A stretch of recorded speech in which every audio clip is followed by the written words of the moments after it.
Caleb Griffin, and I'm from Westminster, South Carolina. This is Bad Habits Preacher Man. He is a crossbreed. We went through the zones out of Comer, Georgia, and we doubled up. I think I got 300 the first night, 175 the second night, so double cast wins takes precedence. And we ended up coming up through here. We actually went through the first year they had the Tournament of Champions. We come up through here, we got beat out on the first round. We're back here again, and this is a phenomenal hunt. It's an amazing way they have it set up. Awesome judges, awesome guides, awesome places, the venue's amazing. It's a lot of fun to be able to do something like this for this amount of money off of a $150 initial entry fee. You can't compete. Where else can you compete for $50,000 for $150, you know? Just getting out here, I mean, he's my best friend, so he loves what he does, and I love him for loving what he does, because he makes my life a lot easier.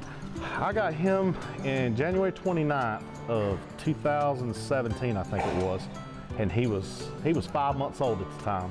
And I got him from a good friend of mine, lived up on the mountain above before the house.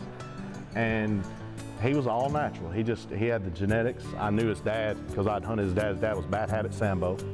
And I just, to this day, one of my #1 dogs I've ever been in the woods with. And he just kind of tried to follow in his footsteps. And he and I went to grind in the first year. I think the first year I hunted him 362 nights that year.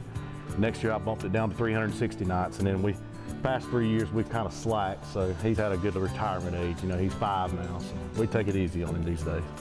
If you don't have a bond with these dogs, you're not going to get anything out of them. You get in them what you put out.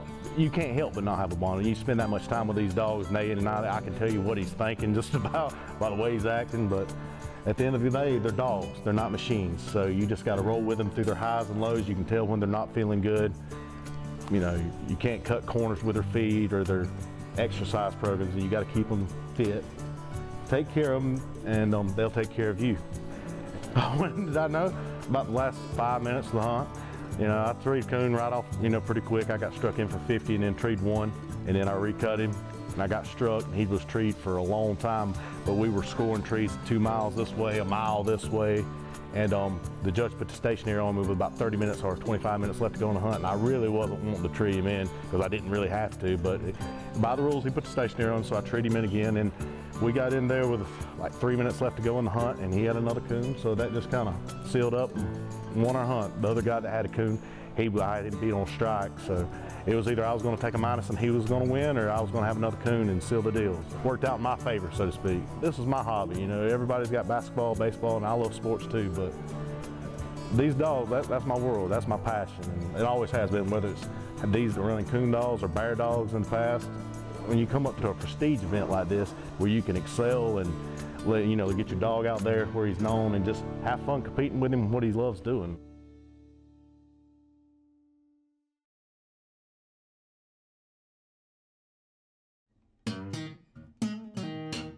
My name's Casey Maggard. I'm from Hyden, Kentucky, a small town in southeast Kentucky.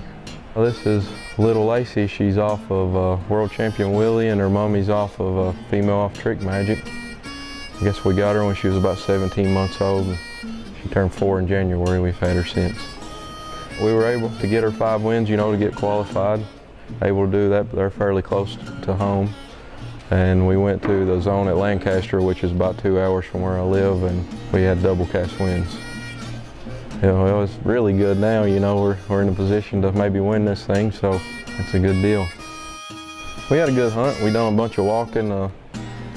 We actually had to call a timeout and move spots, but the first spot, you know, Lacy got her mouth open. She struck for 100, and she got through there and treated a coon, and she done what she had to. Actually, it was in a den. I didn't think we would see it, but I guess you get those breaks every once in a while. And then the next spot, dog trees a coon, and then she goes the wrong way. She's over a mile. She gets treed at like 1.2, and I'm thinking, I'm never going to hear, never going to hear. And we get up in this field and stop, and we hear her. So I get her treed in, and we take off and get down there. She's got another coon inside a den, so it worked out. Whoever thought you could go to a coon hunt and win $50,000, so we've made it this far. The rest is just a bonus. She's a Miss Priss, as my wife calls her. You know, I think she likes her better than she does me, but yeah, she's got a great personality. You know, she's good around people and likes to play with other dogs. And as far as a coon dog, you know, main ingredient is she has her coons. You know, when she gets to read them expecting to see a coon, and she goes as far as she has to do it, and she likes to do it by herself, so really can't ask for any more.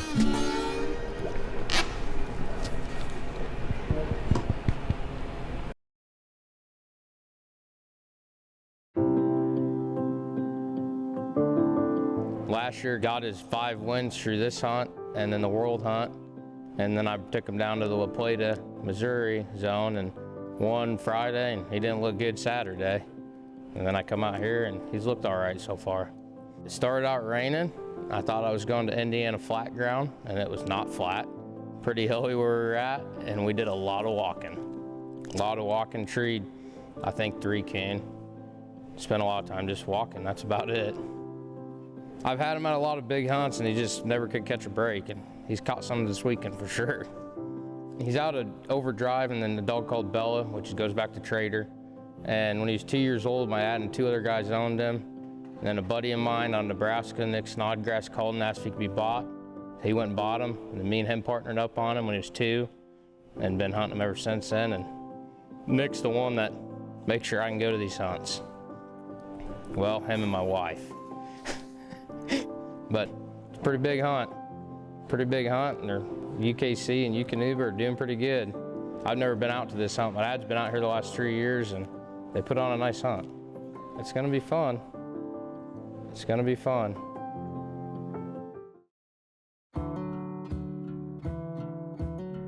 Casey Stallard from Ohio, Tiffin, Ohio.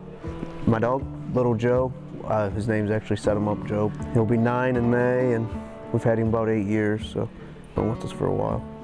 My dad, this is my dad's dog really, and he got him qualified, and our other dog, we had 3 dogs qualified for the zones, so I've hunted him a bunch before too, and my other dog, I didn't get qualified, never took him, and so I had to take over on him at the zones or regionals. We got lucky and got through that, and got through a couple nights here so far. We treated a coon out of the truck, another dog had a coon treed, and they made some trees, and he got treed off in there by himself, so they took some minus, and I had a coon, and that put me ahead.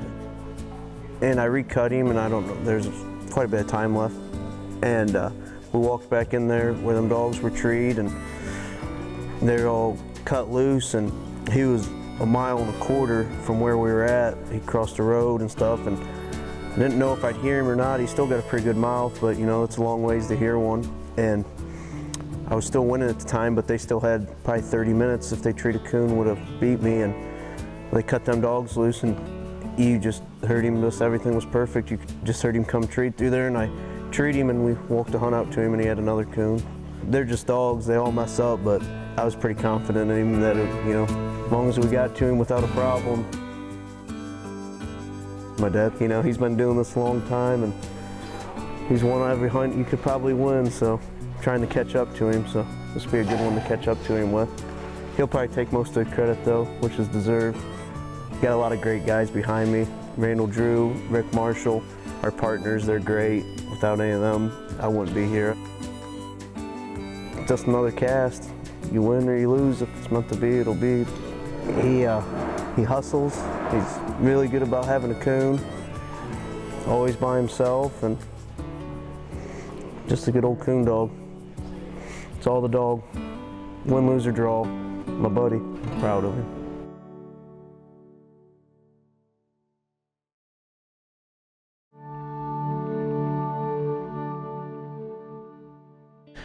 Travis Dill. I live in Red Oak, Oklahoma. It's about 45 minutes west of Fort Smith, Arkansas. This is Rockin Honest Crowder. Oh, he just turned 3 years old. He's a real big dog and a real big hunter, and he likes to go. He's got a lot of go to him.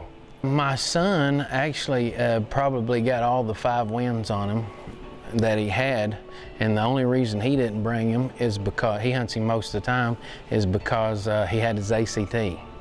Poor kid missed out on a lot of money. The owner of the dog is Kevin Rash in Texas, and so it's his dog, so we just hunt him for him.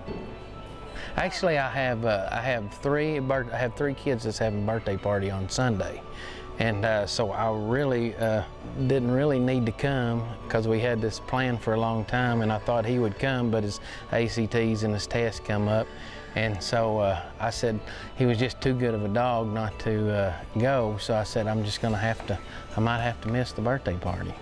It wasn't as good as we had last night, but we turned loose over a hill and the dogs was really hard to hear.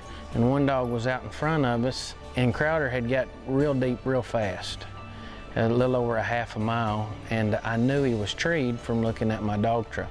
We couldn't hear him. And then finally I could get somebody to hear him. When we did, we got a little closer and then I could hear him treed and then I got treed. And then it was almost the same way with the other dog. We done a lot of walking and didn't get a chance to turn the dogs loose a lot. So when we come in here and the master hounds decided, they made the decision, that's when I found out. Or I thought I'd won it, but it was a question on the card. I was pretty pumped up, you know, not as nervous. I wasn't in the lead like last night. I was in the lead and I was nervous the whole hunt. And this one I was in the lead for about an hour and then I got behind. So I actually won in the last maybe just a few minutes, so it wasn't near as hard on me. His personality is a long story in itself. He acts like a vicious dog, but he's really a gentle giant, really. But we're just now really buddying up. It took a long time for him to make a friend. But I think he likes me. When I walk out or something, he'll wag his tail and, you know, he'll get excited. I don't know if it's excited because we're going hunting or it's excited because he likes me. I don't know.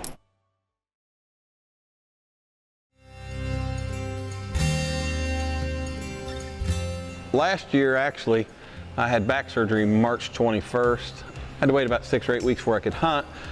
So when I healed up from that somewhat, I started going to some hour UKC hunts to try to get his 5 cast wins. Just, you know, it's a little easier on the back just to hunt an hour. And we did that fairly quick. And we went ahead and I needed 3 or 4 more wins to make him Grand Night. And me and John had talked about going ahead and qualify him for making Grand Night to hunt an Autumn Oaks. So we went ahead and finished that up. So that was all last summer. Then I went to the new zones in LaGrange, Indiana, which is only about an hour and 10 minutes from my house, a couple weeks ago. And we had a good hunt Friday night. I was lucky enough to guide at a friend's spot in Michigan right across the line. And I got beat by a quarter on Friday night. Dog looked good, just got beat. Saturday night, I knew I had to have a big score. And just luckily I did. He treed 4 coons before anything else made a tree. I ended up with 8 1/4 and it was enough to get through to this. Last night we had a real good hunt too. I treed 2 coons and was treed again. There was 14 minutes left in the hunt and they couldn't beat me, so they withdrew. Ended up with 375 last night. Tonight, a little different story. We had a shootout. It came down, right down, the hunt was over and I had to have a coon to win. And I had the coon to win, so yeah. Got a lucky break early in the cast too. My first tree's a den tree. We beat on the tree and Mama Coon comes up. We hear the baby squalling, can't see him. Mama Coon comes up, we see her. So that was a lucky break. But as anybody knows that's hunted in this game very long, to get to the end results, you have to have some lucky breaks. And that was one of them there. So, I mean, this dog is as good as I've ever turned loose. We've had some, we've won a lot with him, don't get me wrong, but we've lost a lot lately. So we just, you know, things come in ebb and flow with everything, but it's been a bad flow for a while. So we're tickled. He's a coon treer. He's got a great attitude. He listens well. He's by himself all the time. You know, if anything trees with him, they're gonna have to come to him. And what wins coon hunts, and I've said this for years, I'm 60 years old, me and John have won, you know, we've done our fair share of winning, but dogs have to have a raccoon to win these hunts. That's one of the biggest things. That's what we're hunting for. And he's deadly accurate. He just has coons when he trees, so usually that wins.